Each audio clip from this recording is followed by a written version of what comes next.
I'm dusting off Agnes's picture for the third time today. On May 7th, it will be exactly 3 years since she left. The Karelian birch frame is her choice.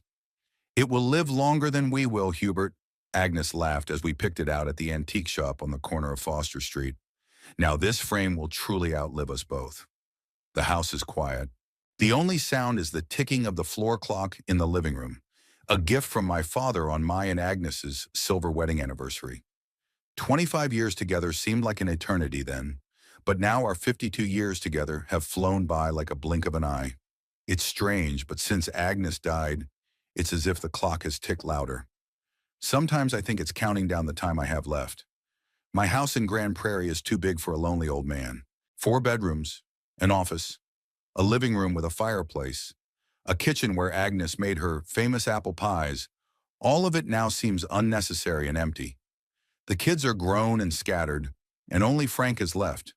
But he's rarely here, even though he lives in the same town. I walk up the stairs holding onto the banister. My knees aren't what they used to be. 75 years is taking its toll. When I was young, I built bridges that connected coasts, people, cities. Ironically, I never got to build a bridge to my own son. Frank, my only son. Once upon a time, a long time ago, he used to look at me with admiration, asking me to tell him about my work, about bridges and buildings. A little boy with freckles and bright blue eyes, just like Agnes. Daddy, I'm going to build too when I grow up. He used to say, building towers out of wooden cubes. But he didn't become a builder. He went into finance, became an analyst for a big company. Times have changed, Father. The future is in numbers, not concrete, he told me when he entered the university's economics department. I didn't argue. Every man is entitled to his own way. Upstairs in my office, I go to the window. A view of the garden that Agnes loves so much. It's in disrepair now. I let the gardener go 2 years ago. There's no point in maintaining a beauty that no one can appreciate. A few roses are still in bloom, but most of the plot is overgrown with weeds. I pull an album of photos out of my desk drawer. On the first page is Frank at age 5 on my shoulders. We're at the beach and I'm showing him the seagulls. The next one is Frank getting his high school diploma. I'm standing next to him, putting my hand on his shoulder. Agnes between us, so proud, and here are the later pictures. There are fewer of them, and the gaps between them are getting bigger. Frank with his university degree, Frank in his first job, Agnes and Frank and me at Christmas 7 years ago, the last time we all got together around this fireplace. When did we start to drift apart? I can't say exactly. Maybe when he went away to study and came back a different man, or when he started his career and became too busy for weekly family dinners, or when I didn't approve of his decision to leave a stable job for a risky startup that ended up going bust. After Agnes died, we saw each other at the funeral and then twice more, on Thanksgiving and on my birthday that year. Then there were only phone conversations, each time shorter and more formal. How are you, Dad? Everything okay? Well, I'm glad. I'm doing great. Got a lot of work to do. I'll call you next week. But the next week turned into the next month and then the next quarter. The phone rings as I flip through the last pages of the scrapbook. A rarity in my house, usually only telemarketers, and occasionally my old friend Walter call me. I leisurely walk downstairs and pick up the phone. Hello, I say in my creaky old man voice. Years and loneliness have made it even huskier. Dad, it's Frank. My son's voice sounds cheerful, almost playful. How are you? I'm getting by, I said. How are you? I've got great news. There's a note of genuine excitement in his voice. I'm getting married, Dad. I don't say anything for a few seconds. Frank is 39. He's never been married, though he brought home girls a few times when Agnes was alive. None of them lasted long. Congratulations, I finally say. Who is she? Her name is Esther Prescott. She works in public relations. We met at a conference 6 months ago. She's amazing, Dad. You're gonna love her. I can hear the same enthusiasm in his voice that he used to tell me about his cubes. I don't want to disappoint him, but something about this situation feels strange to me. Is 6 months too soon to decide to get married? That's great, Frank. I'm happy for you. The wedding's a month from today, the 23rd, at Lakeview Gardens. Do you know that place? I do, I said. Agnes and I were there for Walter's daughter's wedding. It's an expensive place overlooking the lake. Pretty soon, huh? Yeah, we decided to take it slow, he says with nervousness in his voice. Dad, I was wondering, we'd like you to come. The invitation sounds formal, like he's fulfilling a duty. I can sense it in his tone, in the way he hesitates before saying anything. We would like, not I would like, but we. It's as if the decision to invite me was made collectively. Of course I'll come, I say after a pause. You're my only son. Oh, that's great. Frank is obviously glad that this part of the conversation is over. I'll send you a formal invitation in the mail. It'll have all the details. Thank you, I reply. Maybe we should meet before the wedding. I'd like to meet Esther. There's another pause. I can hear Frank covering the microphone with his hand and talking to someone, probably to her. Yes, of course, he finally replies. We're having a pre-wedding dinner the week before the ceremony. You'll get an invitation too. Okay, I say, realizing there won't be a separate meeting. I'll be waiting. That's great, Dad. I've got to run. We've got a lot of preparations to make. I'll call you later, okay? Sure, I answer, knowing he won't call. Good luck with your preparations. After the call, I sit in the chair for a long time, looking out the window at the overgrown garden. My son is getting married, and I find out a month before the wedding. He doesn't ask for advice, doesn't come to tell me in person, doesn't introduce me to his future wife before the official events. And the call itself lasted less than 5 minutes. I get up and go to the kitchen and put the kettle on. Agnes liked tea with mint and honey. I make the same, though I've never been a big fan. A habit from when we used to drink tea together. The wedding. I'll need to buy a new suit. My last suit was the one I wore at Agnes' funeral. Not a good choice for a wedding. And then there's the present. What do fathers give their sons for weddings these days? It was simpler in my day. The groom's parents usually helped organize the wedding, paid for some of the expenses. But Frank didn't ask for help, didn't even mention the financial aspect of it. Maybe he and Esther are doing it on their own. Or more likely, Esther's parents are taking care of everything. I take my checkbook out of my desk drawer. After Agnes died, I made some changes to my investments. Now I have enough money to live comfortably and still leave a substantial inheritance. Frank is my only heir, though he doesn't know it. We've never discussed my finances. Maybe we should make a generous gift. Give them a head start, help them with a down payment on a house or something? $150,000 seems appropriate. Not too much to make them feel obligated, but enough to tangibly help. But then I remember Frank's tone, his formal invitation, the fact that he didn't take the time to introduce me to his fiancée before the pre-wedding dinner. And doubts creep into my soul. Does he really want me at his wedding? Or is this a tribute to tradition, a mandatory item on the guest list? The tea cools, and I sit staring at my checkbook. A decision has to be made, and there's not much time left. The invitation will come soon, and I'll have to respond. Should I even go to this wedding? Wouldn't it be better to just send a gift and a birthday card? Spare Frank from having to pretend he's glad I'm there? I get up and walk over to the window. It's starting to get dark outside.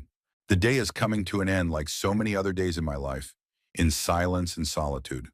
Tomorrow I'll go to the bank and think things over. I still have time to decide how to proceed. After all, this is my only son's wedding.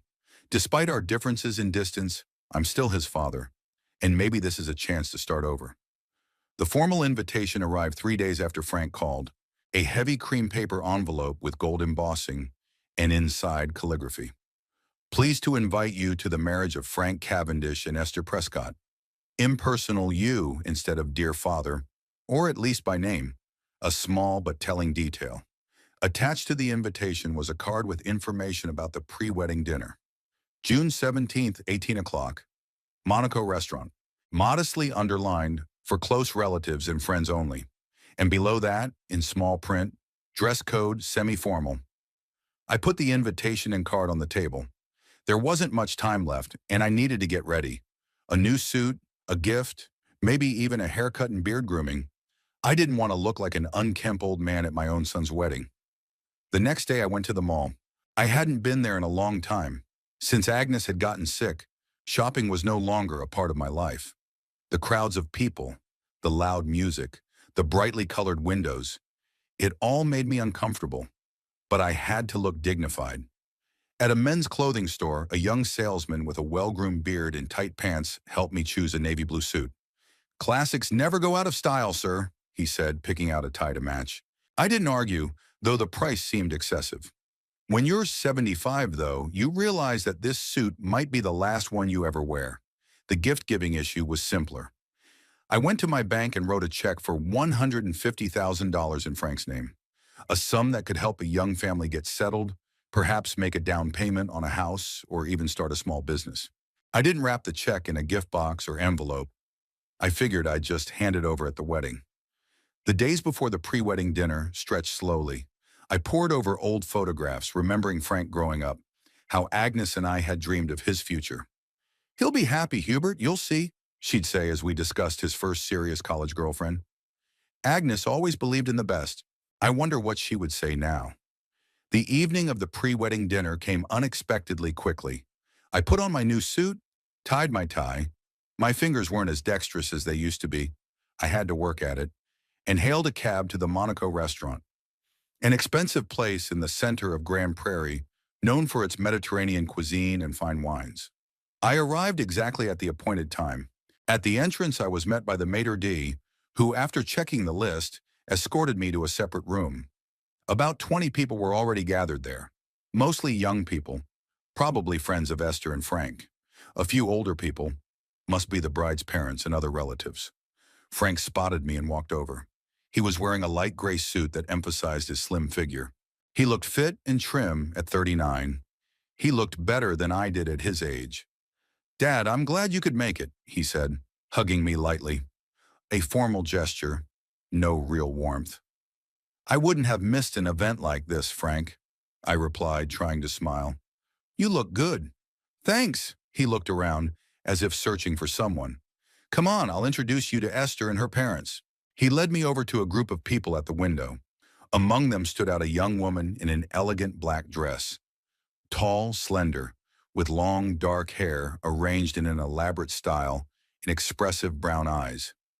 Esther Prescott radiated a confidence and a kind of cold beauty that reminded me at once of the noir heroines that Agnes and I used to watch when we were young. "Sunina Durham." "Esther, dear," said Frank, "this is my father, Hubert Cavendish." She turned and gave me an appraising look. Her smile was as flawless as a magazine cover, but it didn't reach her eyes. "Mr. Cavendish, we meet at last," she said, extending her hand to shake. Her palm was cool and dry, the handshake firm and businesslike. "Frank has told me so little about you." There was something unpleasant in that phrase, like a rebuke. Not to Frank for not telling me enough, but to me for not having anything to say about me. "Likewise, Miss Prescott," I replied. "Unfortunately, Frank and I didn't get a chance to meet earlier, so I could learn more about you." Her smile wavered for a moment, but she quickly regained control.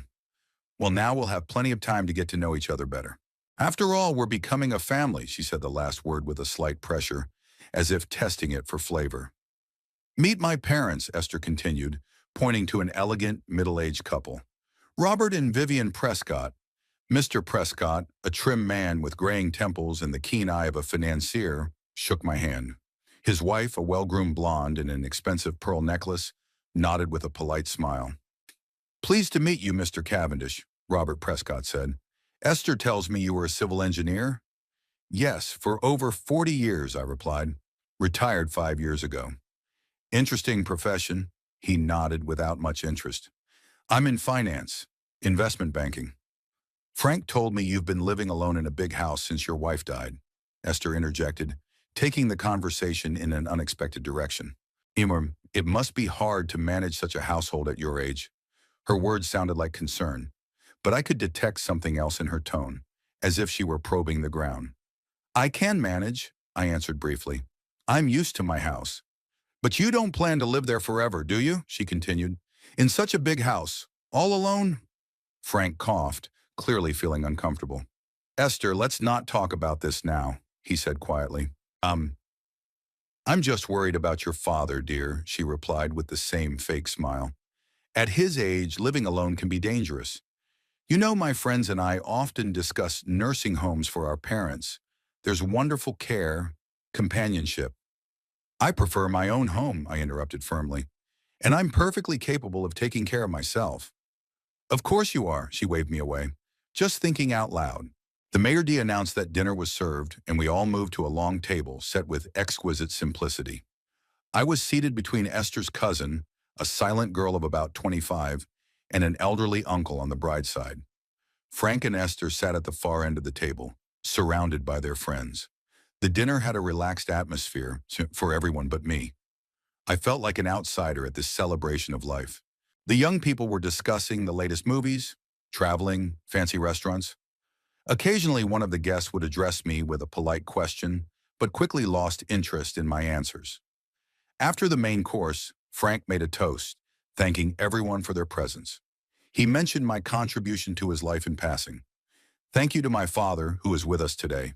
Not a word about how I raised him, how I supported him in all his endeavors, how I paid for his education. Just a formal mention, as if on a guest list. Esther, for her part, scattered her thanks to her parents. For your example of a perfect marriage, for your support and love, for everything you've taught me. Her mother wept. Her father nodded proudly. When the waiters brought dessert, Esther suddenly moved over to me. Her movements were graceful, like a predator approaching its prey. Mr. Cavendish, she began, stabbing a piece of cake on her fork. Frank tells me you had your own business? A small engineering firm, I replied. Nothing big, but successful enough to give you a comfortable retirement, wasn't it? There was a calculating glint in her eyes. I'm not complaining. And that house of yours in the suburbs. Did Frank mention it's got 4 bedrooms and a big lot? I was beginning to see where this conversation was going, and I didn't like it. Have you made a will yet, Mr. Cavendish? She asked bluntly, not even trying to hide her interest. It's important at your age, so there won't be any misunderstandings later. I looked at her carefully. At that moment, she reminded me not of a noir movie heroine, but rather of a vulture circling a potential prey. My papers are in order, Miss Prescott, I said coldly. There's no need to worry. No need to worry, she laughed, but it wasn't sincere. It's just that I work with people, and I know how many problems arise when things like this aren't thought out in advance. I want Frank to have no more trouble when, you know, when I die, I finished for her. You don't have to mince words, Miss Prescott. At my age, I'm not afraid of words like that anymore. She was slightly embarrassed, but quickly regained her composure. I just want what's best for our family, Mr. Cavendish, she said, with emphasis on the word our. Frank is very worried about you, even though he doesn't show it. I didn't believe a word she said. It was all an act, an attempt to find out my financial situation and plans for my inheritance. Tell him I'm all right, I said, and I'm quite capable of handling all my affairs on my own. Esther obviously wanted to continue the conversation, but at that moment Frank came up to us. Is everything all right? He asked, looking from me to Esther. Serminum.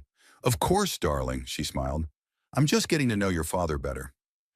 Daddy doesn't like to talk business at dinner, Frank remarked, and I was surprised that he still remembered such details about my habits. That's all right, I said. Your fiancé is just being considerate. Frank nodded, but there was doubt in his gaze. He knew me well enough to know that I wasn't telling the whole truth. Suck. I should probably get going, I said, getting up. It had been a long day, and at my age you get tired quickly. Are you leaving already? Esther asked with feigned disappointment. But there was so much we had not yet discussed. Some other time, I said. I'll see you at the wedding. Frank volunteered to walk me to the cab. When we left the restaurant, the evening air seemed especially fresh after the stuffy hall. I'm sorry about Esther, Frank said suddenly. She can be a little too straightforward. That's all right, I replied. Everyone has a right to be curious.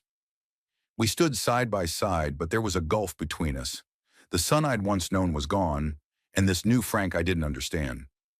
Are you sure this is what you want? I asked quietly. This wedding, Esther. Are you happy? Frank tensed. Of course I'm sure, he answered sharply. I love Esther. She loves me. What more do you need? Nothing. I held up my hands in a conciliatory gesture. Just asking. The cab pulled up, and I headed for it. Dad, Frank called out to me. You're coming to the wedding, aren't you? There was something like genuine concern in his voice. Maybe deep down, he was still that little boy who wanted to make his father proud. Of course I'll come, I answered. I promised. All the way home, I thought about the upcoming wedding and what I'd seen today. Esther was obviously more interested in my financial situation and possible inheritance than in me as a person. Frank seemed to either not notice it or take it for granted. Or maybe he even liked it. At home, I pulled out my checkbook. The check for $150,000 that I had written earlier was in an envelope on the table. I picked it up and stared at the numbers for a long time. A generous gift from a father to his son. But after tonight, I wasn't sure I wanted to give it anymore. At least not in such a straightforward way. What if I just brought a check to the wedding instead? I wouldn't talk about it beforehand. I'd see how things developed before deciding whether or not to present it. I tucked the check into the inside pocket of my new suit. That's where it'll be waiting for the wedding day. In the meantime, I'll keep a close eye on my son and his bride. I had a hunch that things were not as they should be, and I've learned to trust that feeling in my 75 years of life. The day of the wedding was unusually clear and warm. I woke up early, before the first rays of the sun. Old age has its disadvantages. Sleep becomes shallow, sensitive. The slightest rustle, creaking floorboards. Even your own thoughts can wake you up in the middle of the night. This time it was my thoughts that woke me up. Anxious premonitions did not leave me since the pre-wedding dinner. Lying in bed, I looked up at the bedroom ceiling. The familiar cracks, the cobwebs in the corner I'd never gotten around to cleaning. Agnes wouldn't approve of such untidiness. "Hubert, you've gone wild," she'd say reproachfully, but with a warm twinkle in her eye. "I know, darling," I whispered into the emptiness of the room. "It's not the same without you." I got up slowly, fighting the morning stiffness in my joints, and wandered to the bathroom. The ceremony was scheduled for 2 o'clock in the afternoon, leaving me plenty of time to clean up. I decided to shave extra carefully, trimmed my gray mustache, and even used the cologne Agnes had given me for our last New Year's Eve together. I didn't feel like having breakfast. I drank a cup of strong tea and flipped through the morning paper, not really taking in the news. My thoughts kept returning to the upcoming wedding. How would Frank react if I actually presented him with a check for such a large sum? And Esther? After the conversation at the pre-wedding dinner, I got the impression that she was more interested in my money than in my family relations. I pulled a carefully ironed suit out of the closet. It was dark blue with barely noticeable texture, austere but not somber. "Just right for a wedding," the salesman said, and I agreed with him. Navy-colored tie, off-white shirt, shine shoes. I wanted to look dignified. After all, I was the father of the groom. From a dresser drawer, I pulled an envelope with a check. $150,000, a sum that could give the young ones a good start. Help with buying a house, maybe even starting his own business for Frank. I had invested so much in this gift, not only of money, but of hope for reconciliation, for the revitalization of our relationship. I tucked the envelope into the inside pocket of my jacket, closer to my heart. Let it sit there until the right moment. I still wasn't sure whether I should give it to her at the wedding or whether it would be better to do it later, in a more intimate setting. The decision would come of its own accord when the time came. At 12:30, I called a cab. I wanted to arrive early so I could take a leisurely stroll around Lakeview Gardens. Agnes had always liked the place, the manicured lawns, the flower beds, the old-fashioned gazebo by the water. We were there for Walter's daughter's wedding many years ago, and Agnes said, "Imagine how lovely it would be if our children were married in a place like this." Well, at least one wish of hers has come true. Lakeview Gardens greeted me with holiday cheer. The uniformed staff was making final preparations. White chairs stood in rows in front of an archway, decorated with fresh flowers, and the pathway to it was strewn with rose petals. Everything looked perfect, like in a movie, or on the pages of a glossy magazine. I wonder how much it had cost, and who paid, Frank or Esther's parents. He didn't offer to help me with the costs, though he knew I could help. I strolled slowly around the grounds, enjoying the quiet before the storm of festivities. Soon there would be congratulations, music, and the laughter of guests. In the meantime, one could enjoy the peace and beauty of the place. "Mr. Cavendish," a young man in an austere suit called out to me. The guests are already beginning to gather in the main hall. Let me show you out. I nodded and followed him. There were already quite a few people gathered in the spacious hall, decorated in white and gold colors. I recognized a few from the pre-wedding dinner, but most of them were unfamiliar to me. Waiters were serving champagne and light hors d'oeuvres. I took a glass, but didn't drink it. Alcohol at my age doesn't give me the pleasure it used to. Mr. Cavendish, Vivian Prescott, Esther's mother, came up to me, wearing an elegant cream suit and a diamond necklace around her neck. I'm glad you came. How are you feeling? Quite well, thank you, I replied. It's a beautiful day for a wedding. Oh yes, we were so lucky with the weather. She nodded. Esther wanted an outdoor ceremony, and thank goodness it's not going to rain. Where's the groom himself? I asked. I'd like to talk to Frank before the ceremony. Oh, he's in a private room with the groomsmen. She waved her hand toward the hallway. But no one's allowed in there right now. Pre-wedding traditions, you understand. I did. In my day, though, the father of the groom was sure to give his son final instructions before such an important step. My own father spoke to me for almost an hour before I married Agnes. His words still echo in my memory. Son, marriage is not a harbor, but a voyage. In both the calm and the storm, stick together, and then the ship will not crash on the rocks. The ceremony began at exactly 2 o'clock. The guests took their seats, and I sat in the front row as the father of the groom is supposed to do. There was an empty seat next to me, a reminder of Agnes's absence. She should have been sitting there, holding my hand, furtively wiping away tears of happiness. The music started, and Frank walked down the aisle with the priest. My son looked gorgeous, in a classic black tuxedo, his hair impeccably styled, statuesque, confident. For a moment I saw my young self in him, and my throat tightened with unwanted tenderness. Then the wedding march sounded, and all heads turned toward the beginning of the aisle. Esther appeared under the arm of her father. Her dress was a work of art, cream-colored, with open shoulders and a long train embroidered with small pearls. Her hair was arranged in an elaborate coiffure adorned with fresh flowers. She was incredibly beautiful. There was no denying it. The ceremony was conducted according to all the rules. The exchange of vows, the rings, the first kiss as husband and wife. Everything was flawless, like a well-rehearsed performance. I furtively brushed away a tear, thinking how proud Agnes would have been of that moment, despite all the difficulties in our relationship with Frank. After the ceremony, guests were invited to a buffet, while the newlyweds and their closest friends went off to take pictures. I wasn't included in this group, so I didn't insist. Instead, I slowly made my way around the tables of treats, occasionally exchanging pleasantries with other guests. The main celebration began an hour later in the banquet hall. The tables were arranged in a U-shape, with a table for the newlyweds, their parents and closest friends at the head. I was placed at the next table, next to some distant relatives of Esther. It was odd the father of the groom is usually seated at the head table, but I didn't bother to bring it up. After all, it was their day, and they had the right to organize it as they saw fit. Toasts were made during dinner. Frank's best man, his co-worker, told some funny stories from their past together. The maid of honor gushed about what a wonderful friend Esther was and how lucky she was to have found a man like Frank. Esther's parents gave a touching speech about how proud they were of their daughter and how happy they were to welcome Frank into their family. I wasn't asked to make a toast. No one even mentioned that I was the father of the groom. It was as if my role in Frank's life had been erased from the official version of his biography. I tried not to take it personally, but the bitterness still lingered inside. After dessert, the dancing began. Frank and Esther opened the evening with the traditional first dance, then Esther danced with her father. In a normal situation, Frank should have asked the mother of the bride to dance, but instead he danced with one of the bridesmaids.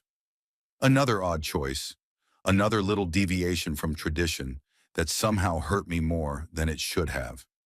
I sat at my table, watching the fun from the sidelines. Couples were dancing, waiters were serving champagne, and music was playing. The general merriment only emphasized my loneliness. The gift table was littered with boxes, envelopes, and packages. I brought nothing but a check in my inside pocket. My gift didn't need holiday wrapping. Its value wasn't in the pretty wrapping.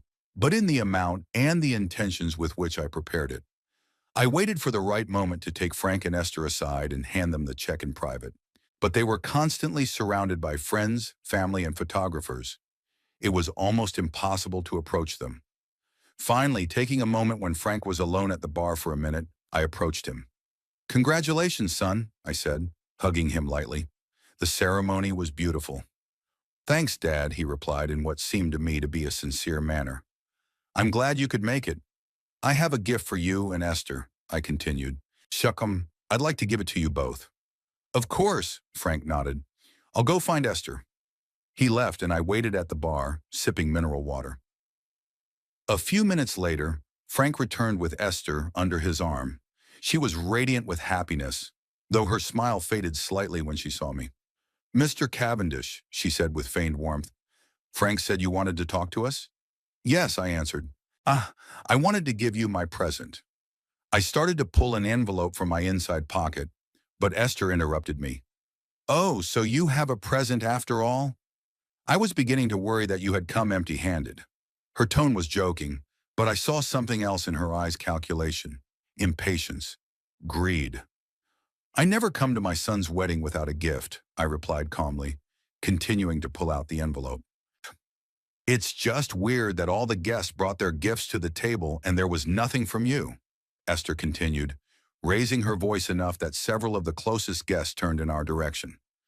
"Frank and I even thought that maybe in retirement it was hard for you to afford such an expense." I froze with the half-extracted envelope.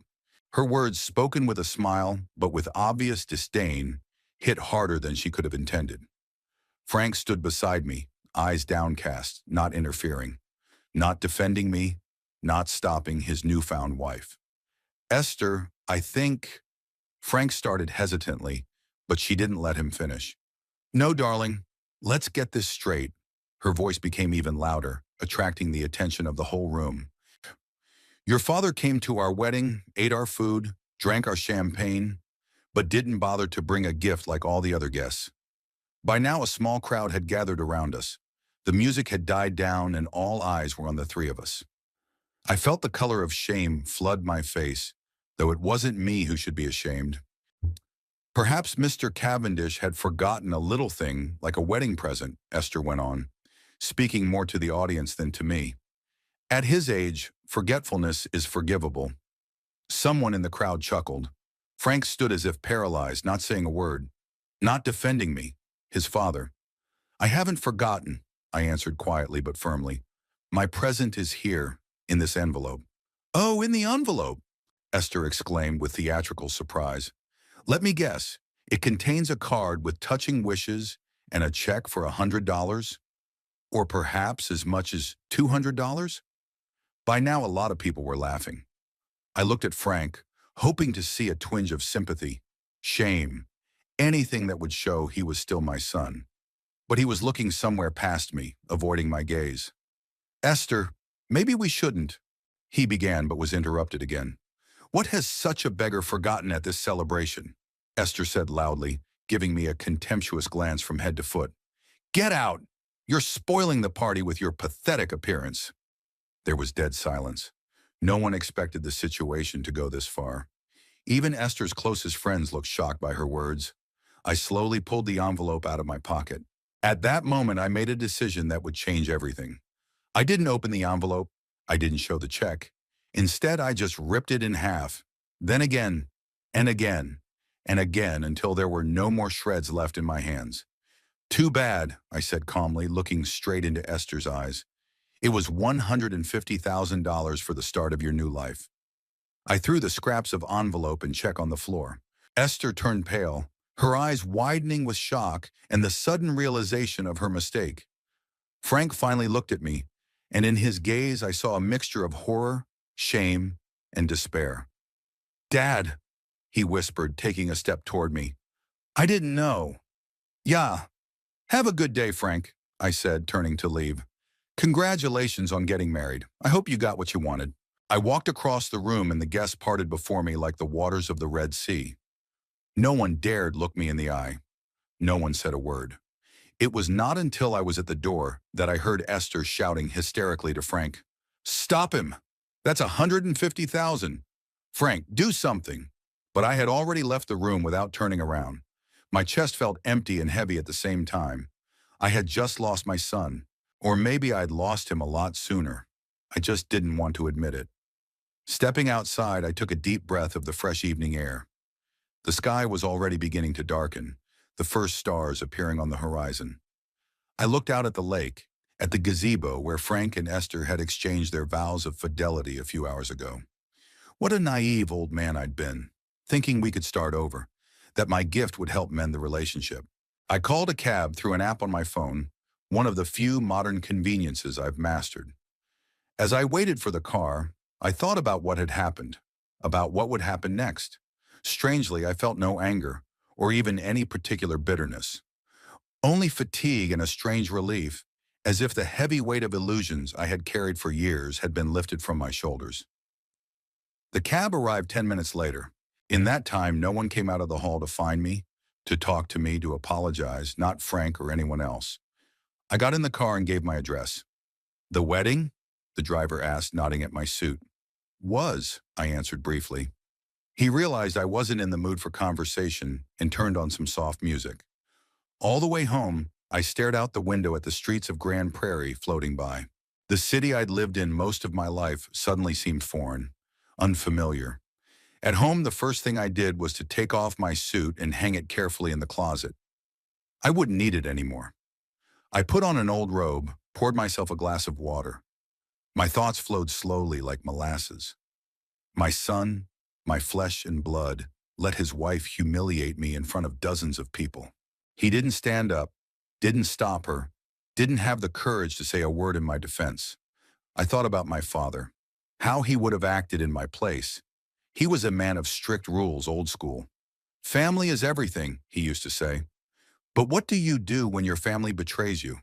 If your only son chooses to side with a woman who only sees you as a wallet? I picked up Agnes's picture from the table. Her smile, frozen in time, seemed especially bitter now. "You were right about Frank, darling," I said quietly. "You always saw through people better than I did." She said that Frank was too easily influenced, that he lacked an inner core. I didn't want to believe it, defended him, said he was just young, that things would change with age. She shook her head and replied, "Hubert, you're too kind to him. It won't change him." The phone rang, interrupting my musings. Frank's number. I hesitated for a second, then rejected the call. Not now, maybe never. Some things can't be fixed with a simple, "I'm sorry." Some wounds don't heal. I climbed the stairs to my office. There, in a desk drawer, lay the papers I'd been putting off for so long. The will, the powers of attorney, the bank papers. It was time to get serious about them. It was time to recognize that my son was not the man I could trust with my legacy. I woke up to the phone ringing. It must have been ringing for more than a minute, insistently intruding on my heavy, dreamless sleep. My head was buzzing. I'd had a couple of glasses of whiskey last night, which was unwise for me, who hadn't had a drink in years. I struggled to reach the bedside table and glance at the screen. Walter. My old friend was one of the few people who regularly checked on my well-being after Agnes's death. "Hello." My voice was as hoarse as sandpaper. "Hubert! At last! I've been calling you since this morning." Walter's voice sounded agitated. "Are you all right?" "More or less," I answered, sitting up on the bed. "What happened?" "I heard about yesterday's incident last night," he said carefully, "at Frank's wedding." I closed my eyes. So the news had already spread. Not surprising in a town like Grand Prairie, gossip spreads faster than wildfire. "Who did you hear it from?" I asked, though it didn't really matter. "My sister's son was there. He called her last night, told her." Walter was quiet for a second. "Hubert, is it true you tore up a check for $150,000? "Ah, it's true," I answered, remembering the moment when the scraps of paper fell at the feet of the stunned Esther. "Every word," Walter whistled. "The damn girl deserved it," he said with sudden anger. "Ryan says she made you look like a beggar in front of all the guests. It's outrageous. It's not about her." I rubbed my temples, trying to get rid of the headache. It was Frank. He stood there and didn't say a word, didn't protect me. His father. There was a heavy pause on the other end of the line. "I'm sorry, Hubert." Walter said at last. You didn't deserve to be treated like that. Not from her, not from him. Thank you, friend. Is there anything I can do for you? You want me to stop by your place? Not today, Walter. I need some time to myself. We talked for a few more minutes, and I hung up. The missed call indicator on the phone was blinking. 5 from Frank, 2 from an unknown number. Probably Esther. A few text messages I didn't bother opening. Let them wait. Or not. I didn't care. I went down to the kitchen, put the kettle on. My head still hurt, but not as badly. My mouth was dry, and I drank a glass of water greedily. Then I took an aspirin out of the cupboard and swallowed it. Agnes had always scolded me for swallowing pills dry, said it could burn my esophagus. But Agnes was gone, and there was no one to scold me. The kettle boiled, I brewed a strong tea, added honey and lemon, an old hangover cure my father had taught me. Drink this, son, and in an hour you'll be as good as new, he used to say. My father knew a thing or two about such things. He used to drink the bottle when he was young, but unlike many of his friends, he managed to stop in time. With a cup of tea, I went into the living room and sat down in my favorite chair. From here I had a view of the garden, once manicured but now neglected. The rose bushes that Agnes had loved so much were feral, the lawn overgrown with weeds. I should have done the garden, but I couldn't find the strength. Maybe later, maybe never. The doorbell rang. I froze, unmoving. It rang again, more insistent. Then came a knock on the door. "Daddy!" Frank's voice came from the porch. "Daddy, I know you're home. Open up, please." I didn't answer, continuing to sit still. The knocking grew louder. "Daddy, we need to talk. It's important." I took a sip of tea, savoring the tart flavor. Frank kept knocking and calling me, but I remained deaf to his pleas. After many minutes of futile attempts, I heard him give up. The car door slammed, the engine rumbled, and soon the sound of the departing car dissolved into the silence of the morning. Only then did I get up and walk to the door. There was a white envelope on the mat. I picked it up. Light, it clearly didn't contain a check or cash. Opening the envelope, I found a note inside written in Frank's familiar handwriting. "Dad, please give me a chance to explain myself. What happened yesterday is unforgivable. I should have protected you. Call me when you're ready to talk. Frank." I crumpled the note and tossed it in the trash can. Too little. Too late. The day stretched on slowly. I tried to read, but the letters blurred before my eyes. I turned on the TV, but the meaningless noise only annoyed me. Finally, I decided to sort through old photo albums, an activity I usually put off because it hurt. But today the pain was exactly what I needed, to displace one pain with another. In the attic, a large wooden chest held dozens of albums, neatly organized by year by Agnes. She had always been pedantic about such things. "Family history must be preserved," she used to say, signing each photo with the date and place. I pulled out the first album, Our Wedding to Agnes, 55 years ago. Me in a black suit, she in a white dress her mother had made. We were so young, so full of hopes and plans. No expensive restaurants or fancy ceremonies. A modest celebration in church and a reception at my parents' house. But how much happiness was in our eyes. The next album is Frank's birth. Agnes is in the hospital room, tired but radiant with happiness. I'm next to her, holding a small bundle with a red wrinkled face. Our firstborn, our pride and joy. "He'll look like you, Hubert," Agnes said then, and I felt a lump come to my throat. Album after album. Frank's first steps, his first day of school, his high school graduation, his entry into college. The photos capture his growing up, his transformation from a curious boy to a confident young man. When exactly did something go wrong? When did that crack appear between us that eventually turned into a chasm? Maybe it started when he decided not to follow in my footsteps. When he chose finance over engineering? No, I never pressured him. I respected his choice. Maybe when he moved to another city to study and started coming back less and less often? Also no, it's a natural process. Children grow up and leave their parents' home. I came across a picture that made me freeze. Frank, about 10 years old, sits on my shoulders on the beach. We are both laughing, the sun blinding our eyes. Agnes took this picture during our vacation to the coast. It was a happy time. Before Agnes's illness, before the estrangement with Frank, before all the losses and disappointments that old age brought. The phone rang again. I glanced at the screen. An unknown number. Probably Esther. I rejected the call, but a minute later the phone rang again. Same number. After the fifth ring, I couldn't bear to answer it. Yes? Mr. Cavendish? A woman's voice, but it wasn't Esther. Younger, more insecure. It's Lisa, the maid of honor at last night's wedding. I raised my eyebrows in surprise. To what do I owe the honor? Yeah, I just wanted to say I'm sorry. Her voice shook. What Esther did was awful. We were all in shock. I've never seen her so cruel. Are you calling at her request? I asked, not hiding my suspicion. No, not at all. She'd kill me if she knew. She laughed nervously. I just thought you should know that not everyone supports what happened. Many of the guests were outraged by her behavior. Thank you for the information, I replied dryly. Is that it? Yeah, I guess so, she paused. I just wanted to let you know. I thanked her and hung up. It was an odd call. Maybe she really wanted to show kindness. Or more likely, it was a ploy by Esther, trying to find out how angry I was and if there was anything I could do to make things right. By late afternoon, a few more messages came in from Frank. In one, he wrote that he and Esther had postponed their honeymoon and wanted to meet with me to talk things over.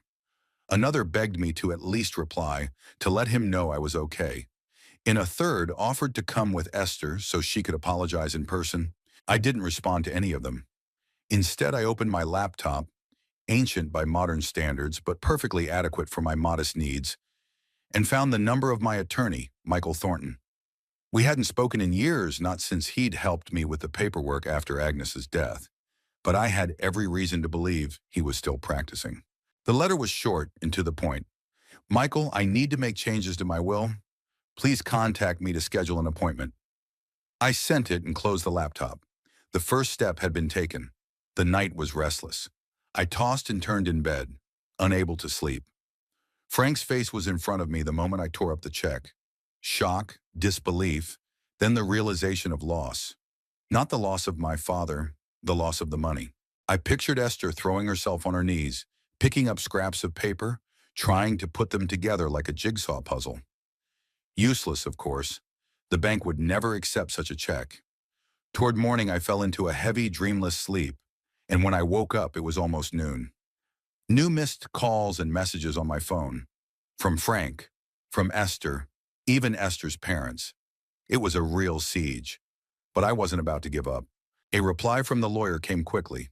He offered to meet tomorrow at 15 o'clock at his office. I confirmed the meeting, feeling strangely relieved. At least one case would be over with. There was still one more thing I had to do. I called the bank and spoke to the manager who had handled my accounts for years. Mr. Cavendish, how can I help you? Her voice was professionally friendly. Miss Harris, I need to make some changes to my bank accounts and investments, I said. It concerns access and inheritance rights. Of course, sir. You'll need to come to the branch with your ID. When would be convenient for you? We made an appointment for the next day, right after the visit to the lawyer. The cases were beginning to take shape, and that gave me strength. In the evening, as I sat in the living room with a book I couldn't bring myself to read, the doorbell rang. This time I didn't pretend I wasn't home. I went to the door and opened it. Standing on the threshold was Esther, alone, without Frank. She was dressed more modestly than usual. Jeans, a simple blouse, minimal makeup. Clearly trying to look more approachable, less arrogant, but her eyes betrayed her cold calculation. Mr. Cavendish, she began with a pre-rehearsed smile, I've come to apologize for my behavior at the wedding. It was inexcusable, and I am fully aware of my guilt. I remained silent, not inviting her in, not responding to her pseudo-apology. Frank is very worried, she continued, seeing that I wasn't reacting. He's afraid he's lost you forever. We both hope that you will find it in your heart to forgive us. Where's Frank? I asked, finally breaking the silence. She was a little confused. He's at work. He had an important meeting that couldn't be canceled, she stammered. He wanted to come, but I told him I could handle it. Women are sometimes better at handling these delicate matters, aren't they? So apologizing for insulting your husband's father is a delicate matter, that's better handled without the husband himself? I let the sarcasm seep into my voice. Esther blushed. That's not what I meant. You know what, Esther? I interrupted her. I don't care. I don't care what you meant, what you feel, what you regret. I don't even care how Frank feels. You've both made your choices, and I've made mine. But Mr. Cavendish, her voice trembled, and there were tears in her eyes, artful but fake. We're family. Isn't family supposed to forgive?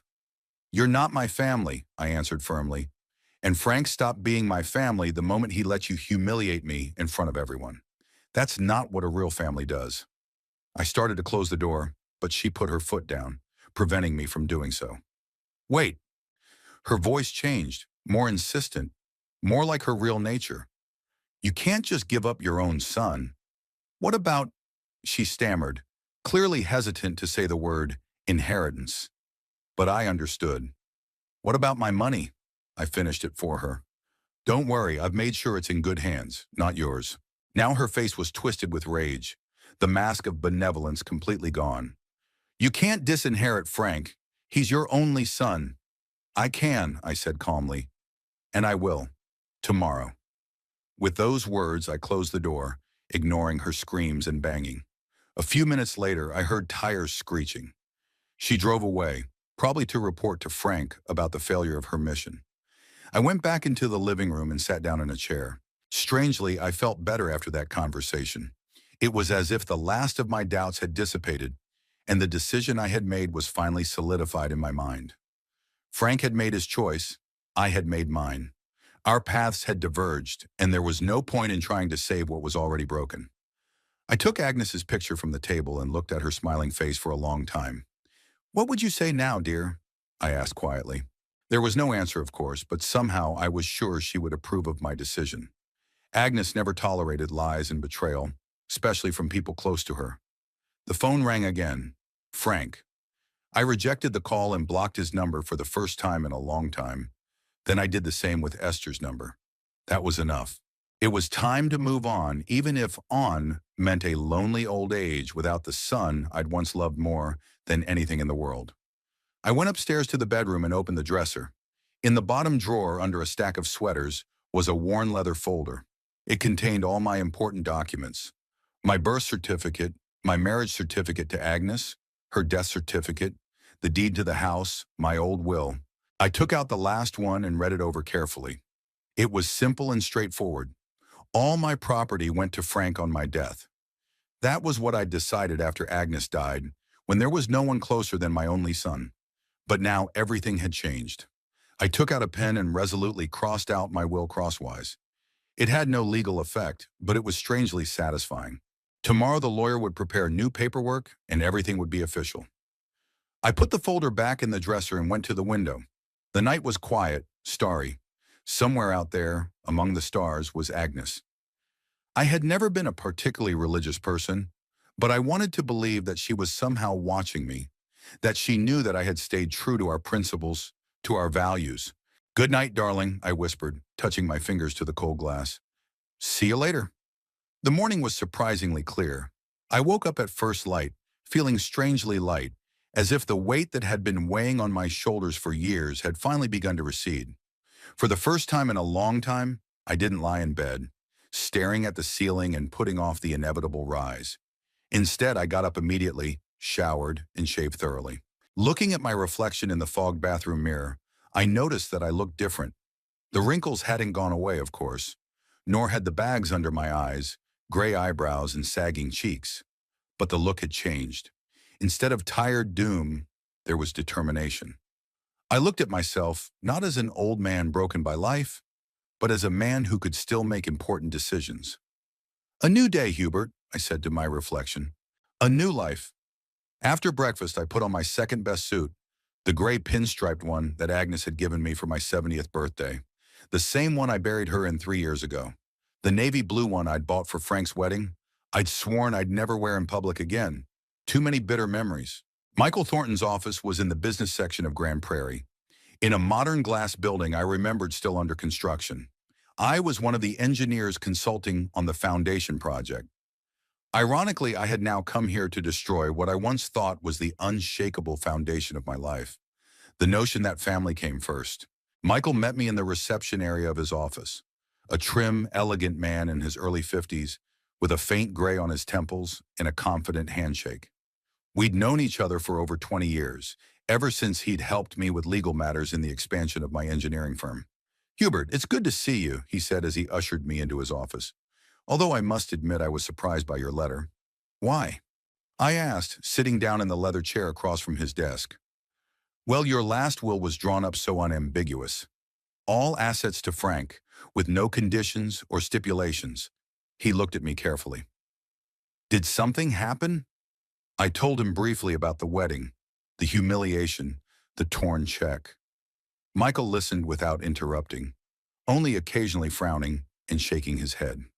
"I'm sorry, Hubert," he said when I finished. "Frank always seemed like a reasonable young man to me. I can't believe he let this happen." "I couldn't believe it either," I replied, "but the fact remains. And now I want to amend my will. I want to exclude Frank from inheritance altogether." Michael nodded, but there was concern in his eyes. "Are you sure you don't want to wait a little longer?" "Making decisions like this on emotion." "Nira, I'm not emotional," I interrupted him firmly. "I've thought this through carefully. Frank made his choice, and I've made mine." Michael nodded again, this time without objection. "Okay, to whom do you want to leave your property?" That's a question I'd thought about beforehand, too. Some of it to charity, St. Elizabeth's Children's Hospice, which Agnes supported, and the Engineers Education Trust, which I helped set up. And the rest, him, the rest. I've been thinking. I want to set up a trust fund for young people who want to study engineering but can't afford an education. The idea came to me last night as I was reflecting on my life. I remembered how my father, a simple laborer, saved every cent to send me to college. How I fought for a scholarship, how I worked part-time at night to pay for my textbooks. The world has changed, but the struggle of youth for education has not. I could help at least a few of them. Michael smiled approvingly. "That's a great idea, Hubert. We can structure the fund so that it will function for years after—" He hesitated. "After I'm dead," I finished for him. "You can call things by their proper names, Michael.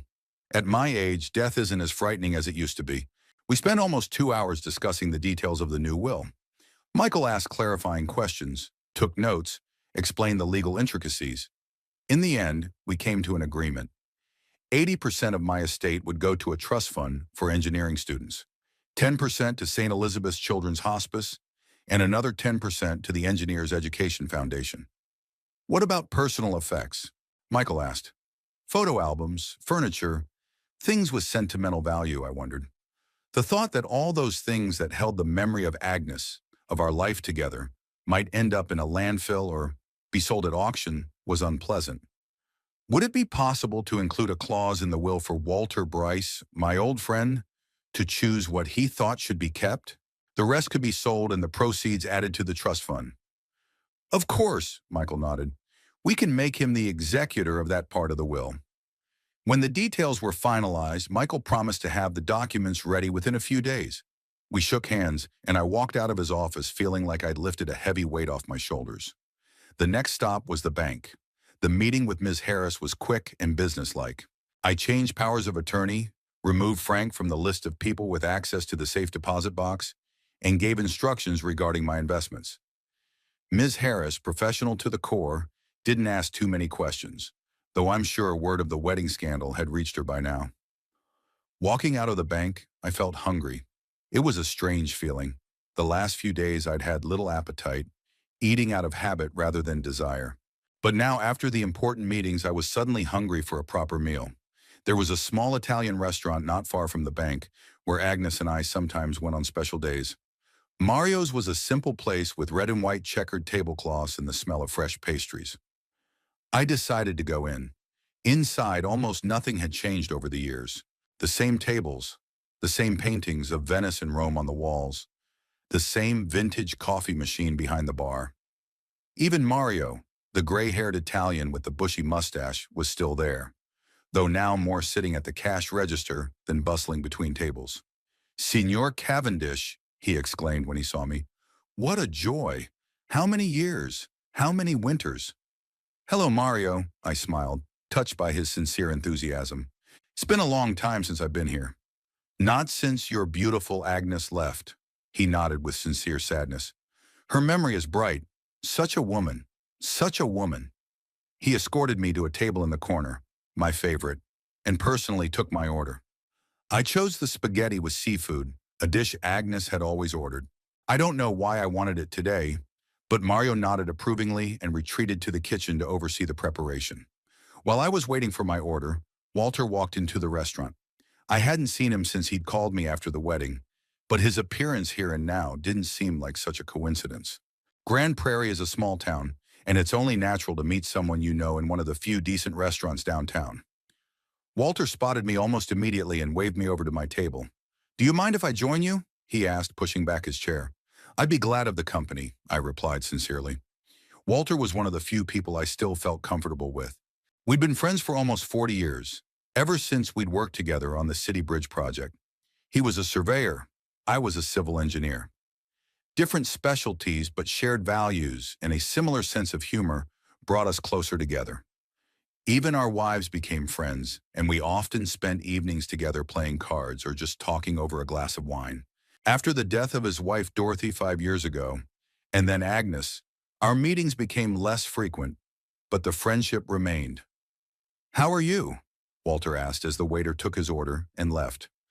"Better than one might expect," I answered honestly. "Changed my will today. Frank won't get another dime." Walter nodded without surprise. "I would have done the same thing," he said. "After what's happened, hell, Hubert, I still can't believe he just stood there and did nothing. Even if it hadn't been his father, but just an older man, it was still necessary to intervene." I didn't bother to tell him that I'd been thinking about it constantly since the wedding, that I'd mentally replayed that scene over and over again, hoping to find an excuse for Frank's behavior. But he hadn't. "Charity. You know," Walter continued, sipping the wine he'd brought, "I've always thought Frank looked like you. The same look, the same way of talking. But now I realize I was wrong. You would never allow yourself that kind of weakness. You would never betray someone you cared about for what? For a woman who sees him only as a purse and social status? Synonym. We don't know what's really between them," I said, surprised that I was still trying to find an excuse for my son. "Come on, Hubert," Walter snorted. "I've seen women like that. Dorothy worked in real estate, remember? She used to talk about clients who chose a house not because they liked it, but because it made the right impression, who asked if the neighborhood was prestigious enough that their children would go to school with the children of the right people. Your sister-in-law is of the same breed. And Frank, well, apparently he found exactly what he was looking for." I didn't answer. Our entrees arrived and we ate in silence for a while. The spaghetti was just the way Agnes liked it, with plenty of seafood and a light, sweet, and spicy sauce. I realized that for the first time in a long time I was really enjoying the food. "I'm thinking of selling the house," I said as we moved on to dessert. Walter raised his eyebrows. "Really? You always said you were going to die in this house." "Things have changed," I shrugged. "Too many memories, and too big for one old man." "Where do you plan to move to?" "I haven't decided yet," I answered. "Maybe to another city. A fresh start." Walter twirled his fork thoughtfully in his hand. "You know, my daughter Sarah lives in Berwyn. It's a small town about 2 hours from here. She wrote me the other day that there's a nice house for sale near there. 1 story, with a little garden. Maybe you should check it out." I'd never been to Berwyn, but I knew it was a quiet, cozy town with a good climate and a measured life. The perfect place for an older person who wants peace. "Maybe," I nodded, "though I'm not sure I want to live near my friend's family. I don't want to be a burden." "It's nothing," Walter said. "Sarah will be glad. She's always loved you. Remember how you helped her with math in high school? And her husband David is a good guy, an architect. You'll have a lot to talk about." The idea was starting to sound more and more appealing. New town, new people. But Walter's family, with whom I'd always had a warm relationship, would be nearby. "I'll think about it," I said. "Thanks for the offer." After lunch, we went for a walk in the park, which was nearby. The day was warm and sunny, and a walk seemed like a nice idea. We walked slowly, as two old men should, discussing everything from politics to the latest sports news, from new books to old movies. Not once did we mention Frank, his wife, or the wedding. It was as if the topic had been exhausted. It wasn't until we sat down to rest on a bench by the fountain that Walter returned to the personal. "You know, Hubert," he said, looking at the children playing nearby, "I admire the way you're handling all this. A lot of people would break down if they were you." "I did," I admitted. "That night after the wedding, I thought I couldn't get up. But I did. I guess I did," I nodded, because I realized one simple thing. Life goes on, even when it seems like it's over. As long as you're breathing, you always have the choice of giving up or moving on. Walter put his hand on my shoulder. "And you chose to keep going." "What else is there to do?" I smiled weakly. "At my age, every day is a gift, and I don't want to waste it on bitterness and resentment." We sat like that for another hour or so, watching the life of the park, the children, the young couples, the other old people who, like us, had come to enjoy the nice weather. Gradually, the conversation turned again to the topic of moving. "If you're serious about Berwyn," Walter said, "I can call Sarah today. She'll get the details on that house." "Yes, please," I nodded, surprised at my own resolve. "And if she can, have her find out if there's a real estate agent nearby who can help me sell my house." "Consider it done," Walter patted my shoulder. "A new life, Hubert. A new chapter." I returned home that evening feeling strangely light. The idea of moving, which had seemed vague and uncertain in the morning, had become a concrete plan by that evening. Berwyn, a small house with a garden, Walter's family next door, new people who don't know my history, who aren't whispering behind my back about the scandal at the wedding. I walked around the house I lived in most of my life, as if saying goodbye to it. Every room held memories, happy and bitter. This is where Frank took his first steps. This is where Agnes and I celebrated our golden wedding. This is where she died, in our bedroom, holding my hand and whispering that she loved me. In the study, I pulled out of my desk drawer an old box of photographs that I hadn't yet had time to sort through and paste into albums. There were pictures from different periods of our lives, from our honeymoon to Agnes's last days. There were a few pictures of Frank, too, his graduation, his first job, our last Christmas dinner together. I stared at those pictures for a long time, trying to figure out at what point everything went wrong. When did my son stop being the man I raised him to be and become a man who could stand by while his mother was humiliated? Was it a gradual process, imperceptible day by day, or an abrupt change brought on by a specific event? Finding no answer, I gathered the pictures back into the box. What did it matter now? The fact remained that the man I had considered my son, my heir not only in a material but also in a spiritual sense, had turned out to be a stranger. And it had to be accepted, no matter how painful it was. I sat down at the table and took out a piece of paper and a pen. I began to make a list of things I needed to do before moving. Unpacking. Decide what to take with me and what to leave behind. Find a real estate agent. Find out about medical facilities in Berwyn, important at my age. The list was long, but not daunting. Rather, it evoked a sense of anticipation, as if I was preparing for a trip rather than a move to another city. The phone rang as I was finishing the list. It was Walter. "Hubert, I talked to Sarah," he said without preamble. "She's thrilled with the idea that you could be her neighbor, and the house is still available. 1 story, 3 bedrooms, living room with fireplace, small garden with fruit trees. Sound good?" "It sounds perfect," I replied, surprised at how exactly the description matched what I wanted. "When can I see it?" "Sarah says anytime. The owners have already moved out. The house is empty. She could show it tomorrow. She has the keys from the agent." I thought about my schedule for the next few days. Nothing much, no appointments, no commitments, nothing to keep me in Grand Prairie. "Tomorrow works," I said. "I can leave in the morning." "Great," Walter exclaimed. "I'll go with you. It's been a long time since I've seen Sarah and the grandchildren. I'll give you moral support." We agreed on a departure time, and I hung up the phone. Everything was happening so fast I barely had time to realize the changes. Just a week ago, I was preparing for my son's wedding, thinking about how to present him with a check, how to mend relationships. Now I was planning a move to another city, changing my will, and starting a new life without Frank. Life is unpredictable, especially when you're 75. You'd think at that age you'd be ready for a quiet old age with your family. But fate had it differently. And strange to say, I was almost grateful for it.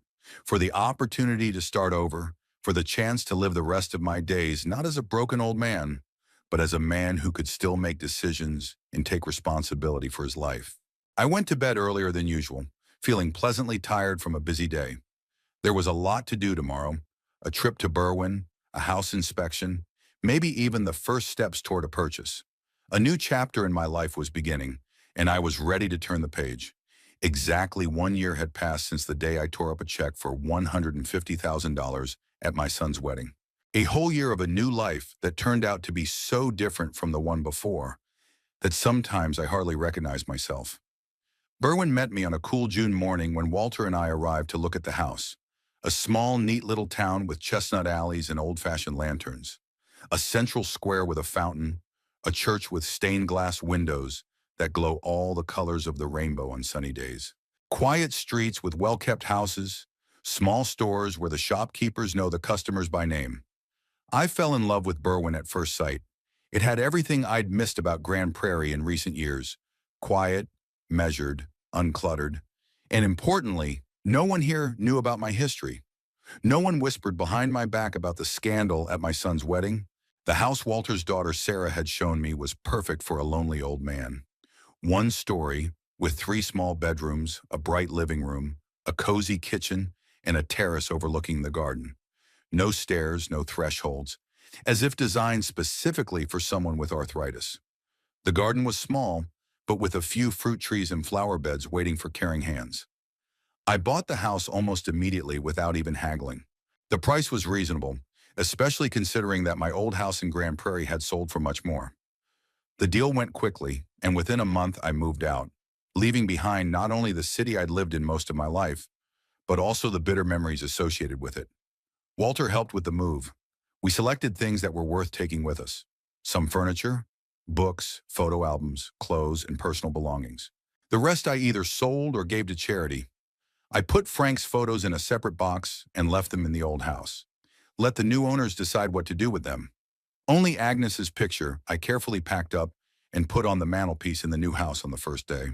Sarah and her husband David helped me settle in. Their house was only 3 blocks from mine, and for the first time Sarah stopped by almost every day, bringing home-cooked meals and asking if I needed help. Her children, 12-year-old Emma and 8-year-old Jake, also visited me often. Emma was interested in architecture. I guess she took after her father. And I told her about the famous buildings I'd helped design. Jake was more interested in technology, and we took apart and reassembled an old radio I'd found in the attic of the new house. Gradually, I began to get used to the new rhythm of life. Morning walks in the park, reading in the garden, evening games of chess with David. On weekends, we often had family dinners, to which Walter sometimes came. I even started attending the local senior citizens club, where I met several interesting conversationalists. I became especially close to Howard Page, a former literature professor who, like me, had recently moved to Berwyn. He was 78, had been a widower for over a decade, and we found much in common. Howard introduced me to the local library where his daughter worked, and we often spent time there discussing books or just talking about life. Another of my new hobbies was gardening. Agnes used to do it, and I only helped her occasionally. Now I've started to cultivate my little garden myself. The rose beds that my wife loved so much, the beds of herbs that I used for cooking, the fruit trees that had to be tended. Working in the garden was strangely satisfying. To see a plant grow from a small seed, to see it bloom, to see it bear fruit. It was a reminder of the cyclical nature of life, that even after winter there is always spring. The more time passed, the less I remembered the events of the previous year. Frank and his wife gradually began to turn into vague figures from a past life, like characters in a book I had read and put aside. Sometimes, of course, I thought about how they lived, what was happening to them, but these thoughts were no longer painful, more like a philosophical reflection on the vicissitudes of fate. My attorney, Michael Thornton, called occasionally to report on legal formalities related to the trust fund I had established. This year, the first 5 students received scholarships from my fund. All of them were studying engineering. All came from poor families, and all had excellent results.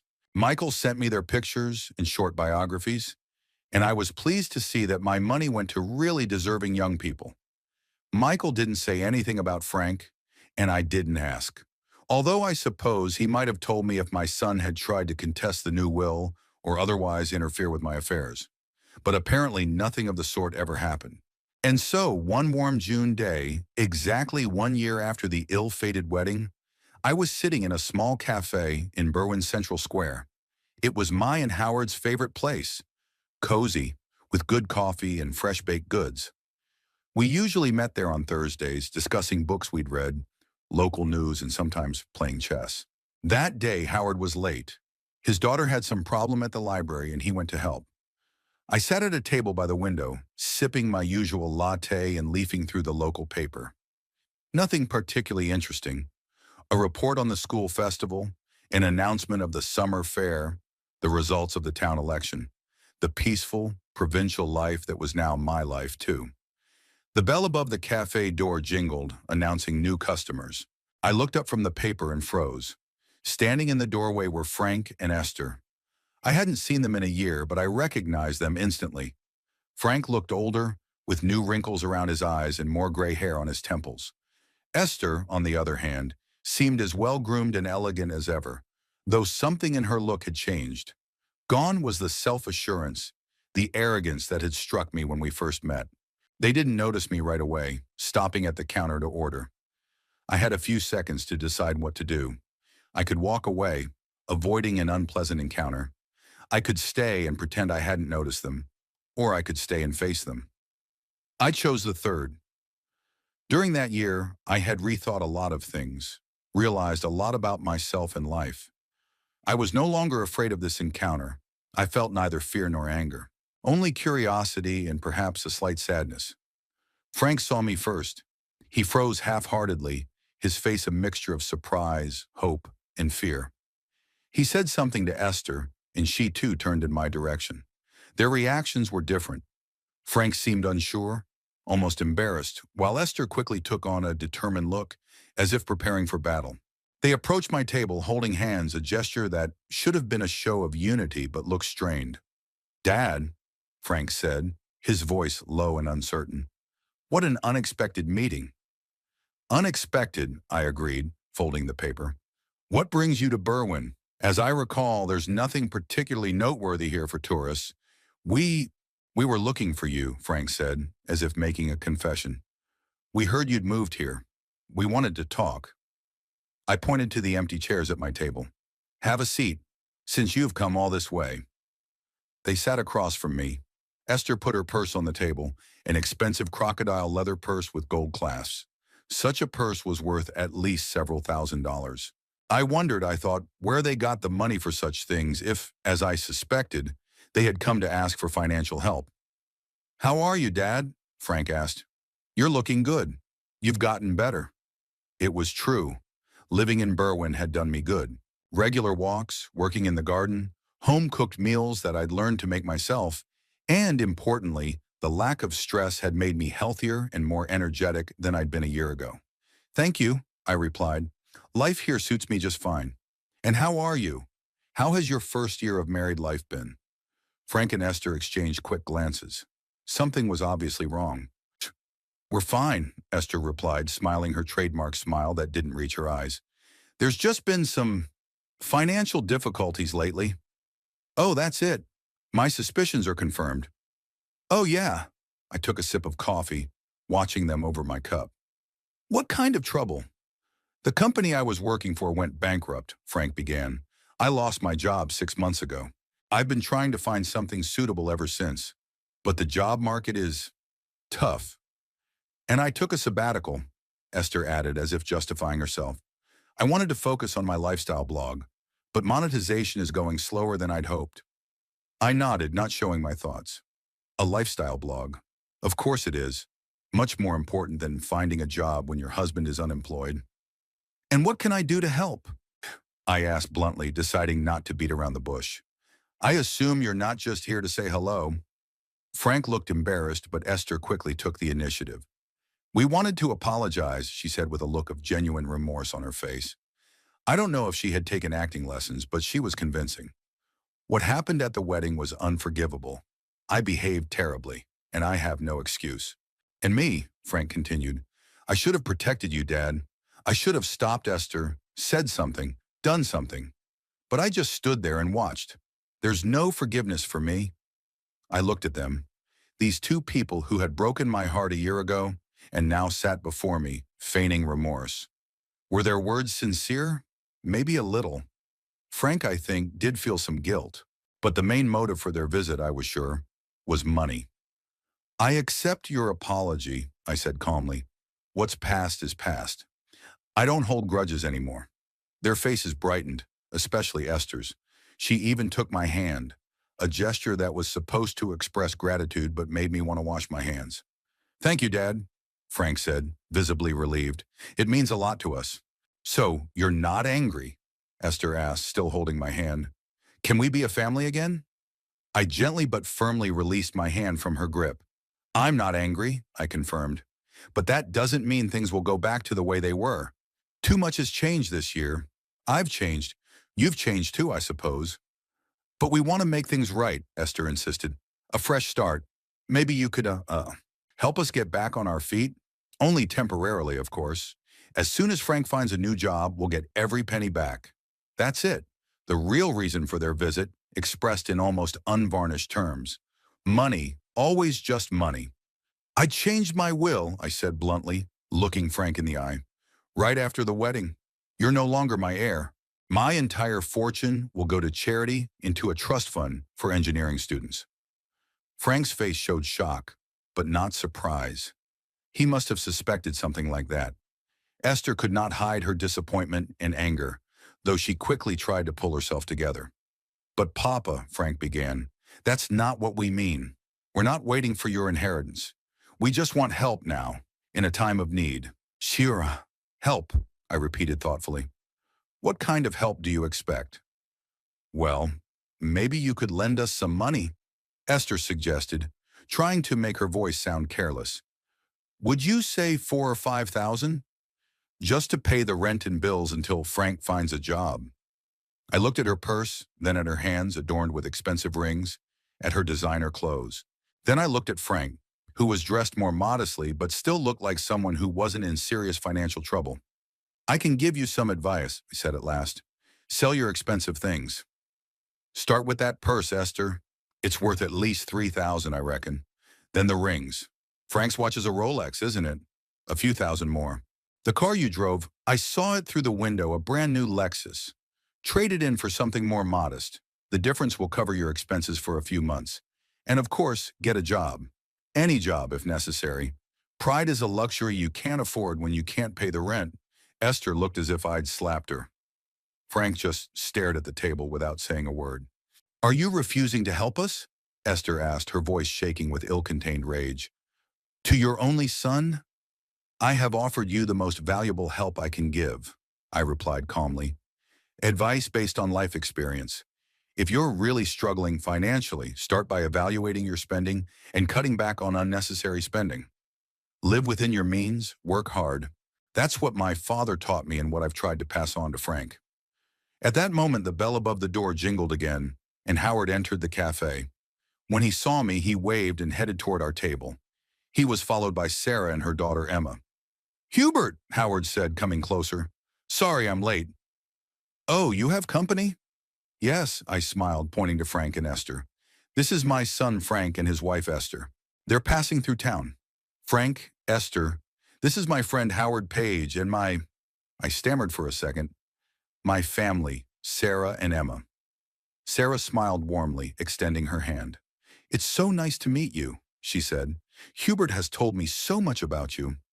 It was a lie. I hardly ever talked about Frank, and if I did, it was only in passing. But Sarah was a kind soul who always tried to smooth over awkward situations. Emma, a 12-year-old girl with pigtails and a lively, intelligent gaze, also extended her hand. Hello, she said politely. Your daddy is teaching me engineering. We're building a spaghetti bridge for a school project. Frank and Esther looked confused, but mechanically shook the outstretched hands. Would you like to join us? Howard suggested, pulling up an extra chair. "Na kun." We were going to discuss a new book for our book club. Hubert insists on Dickens, but I'm more in favor of modern prose. No, thank you, Esther replied quickly, standing up. We were just leaving. We have business in town.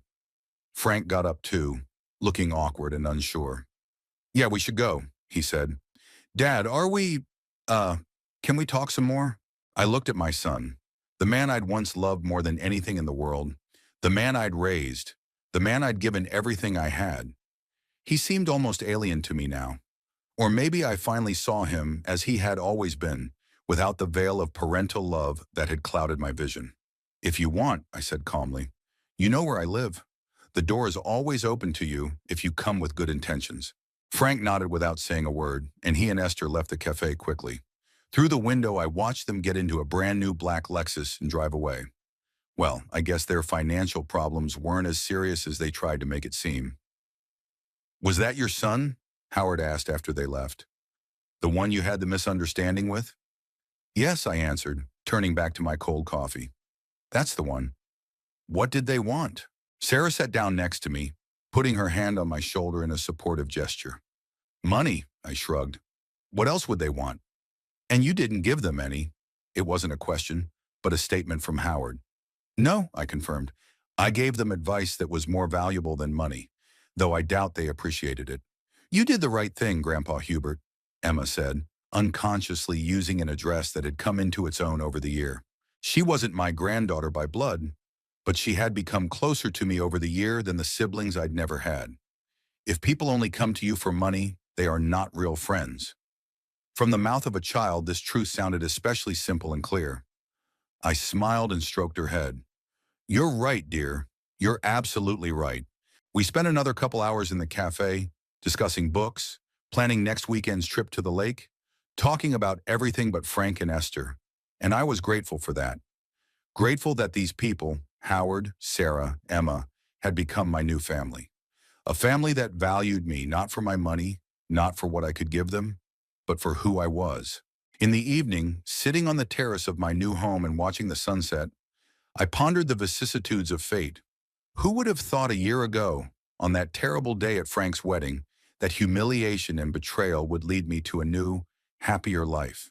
That the loss of my son would open the door to new relationships, new attachments, a new family, not bound by blood, but bound by something more important: mutual respect and genuine care. Agnes's picture stood on the table next to me. I raised my teacup as if in a toast. You know, darling, I said quietly, I think things have turned out exactly as they should have. Not the way we planned, but maybe even better.